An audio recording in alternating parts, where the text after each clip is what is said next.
James Clear's Atomic Habits has just been getting non-stop attention over the past few years, and for good reason. It's sold millions of copies worldwide, and honestly, it's like the main book that everyone I ask for recommendations gives me. And I think the main reason for this is people generally just want to form positive habits that are just going to impact their life for the better. And James Clear does a great way of breaking down how to do just that.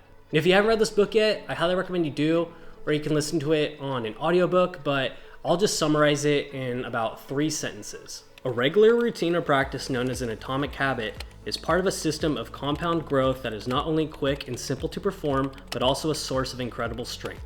Bad habits keep coming back, not because you don't want to change, but rather because your strategy for a change is flawed. If you're ready to continue with changes for years, they'll compound into amazing benefits even though they initially appear minor and trivial. This is all great knowledge and might be common sense to a lot of you, but as I finished this book and I began to implement habits of my own, I was just finding it so difficult to make some of these challenging habits satisfying.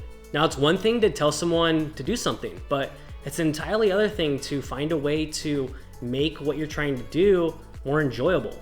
It's like when a YouTuber makes a video about how you can make $1 million, and what they likely tell you is just, it's hard work, it requires this and this and this, and it's just overwhelming, and you're not really seeing a path to how you can actually enjoy the process of doing that. You may have an idea of what the end result may look like, and you could really want to go after that, but it's often not enough when you're in the early stages of developing those habits because you're not going to see immediate results, and it's going to be very difficult to get yourself in the habit of doing those things in the first place. And although James did give a loose example of how to make habits satisfying, which I will cover later in this video, I wanted to really find more specific examples of the habits that I was trying to create that were difficult and how I can make them more satisfying and share them with you guys. And so over the course of this year, through trial and error, I've come up with a few tips on some of the most common habits that we all try to implement that are pretty difficult to start and how we can make them a bit more satisfying in the process. So the first thing is to acquire things that you may enjoy that can help aid you in the process of forming that habit. And I'll give you a great example here. When I wanted to get back into the gym, what I did was I was buying supplements that I really liked and I knew that would provide really good results if I took them. Not steroids, but things that I knew that can give me kind of a bit of an edge, help with my recovery, and things that I ultimately looked forward to taking.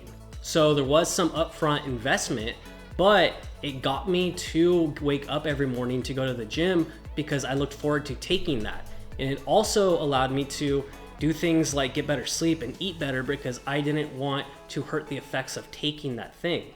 I saw it as a waste of money if I was working hard every morning and taking these additional supplements, but then going out at night and drinking and ruining it. It made me not want to do that, which in effect saved me money because I wasn't blowing hundreds of dollars every week in drinking, but rather I was taking something that helped me assist in bettering my workouts and just made me an overall more motivated person in forming a consistent habit in going to the gym each and every day. And then maybe with meal prepping and just overall eating better and eating more at home, maybe you invest in some nice silverware and things that you look forward to using so you're more inclined to want to cook and not eat out. Maybe you really don't like reading, but you love audiobooks. So you pay for a year subscription to Audible, and then now you have something that assists you in learning more and you actually enjoy it and look forward into doing it. All in all, it's investing in different things that you think can aid in helping you develop that habit, but you also look forward to using. The next thing that I thought was pretty useful was visioning the long-term result before you commit the habit. So you wake up in the morning to go to the gym, but you're exhausted and you don't want to go. But then you sit back and you picture yourself with abs and maybe that hot Tinder date, and you're just so motivated at that point because you want to get to that goal, and it inspires you to get out of bed and actually hit the gym. Or maybe you're deciding between cooking or eating Raising Cane's, which happens a lot. But then you visualize, all right, if I actually cook, I'm going to look better the next day, I won't be bloated, and if I find good recipes, maybe I will enjoy the act of cooking more and it'll perform just a better routine and a habit that you can stick with, and you'll think about the long-term results along the way. This really works for me because I love eating, I love Raising Cane's, but I oftentimes just find myself eating the same ordained meal over and over, like chicken and rice, and I know that it goes with working out and gives me like the best macros and I will have the best results. And I just think about what I used to look like when I was in my mid-20s and just striving to get there again. And it's funny because back then, like, I was hard on myself. I didn't even think I looked good back then, and I would kill to have that body. Next up is make the actual result of this habit satisfying. This is good to use if you, say, have a really dirty house and you have stuff everywhere and it's just a complete mess. It brings you down, but you know that once you complete that task, you're just gonna be so much more satisfied being in a clean house. I don't know about you guys, but for me, there's nothing I like more than coming back from a weekend away to a clean house. When I come home and I still have laundry and dishes everywhere, I'm just in a bad mood. I get so mad and I just want to prolong doing it even further because I'm tired from the weekend. But if you get in the habit of staying on top of these chores and getting them done as soon as you can, then you're just going to feel more satisfied. And when you come home, you're going to feel really good. So it's not the exact habit that is satisfying, but it is the result of that habit. But the cool thing here is eventually the habit will become satisfying because your brain will start to associate the habit with the result, and you will want to have that result more and more, meaning you will want to do the habit.